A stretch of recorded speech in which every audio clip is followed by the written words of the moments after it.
በሚቀጥሉት ጥቂት ዓመታት የሚሰሩ ዋና ዋና ስራዎች ከብዙዎቹ ጥቂቶቹን ለመላው ኢትዮጵያውያንና ለኢትዮጵያ ወዳጆች ለማብሰር እፈልጋለሁ።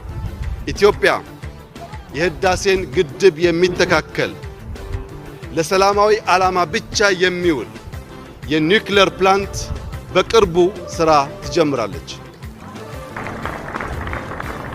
ኢትዮጵያ በአፍሪካ ግዙፍ የሆነውን የኢትዮጵያ አየር መንገድ ስራ በቅርቡ ትጀምራለች።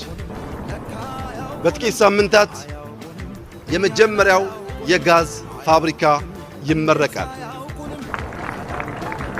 በዚያው ቀን ከመጀመሪያው የጋዝ ፋብሪካ በሳይዙ በልኩ ከ10 ጊዜ በላይ ከፍ ያለው ሁለተኛው ጋዝ ይጀመራል።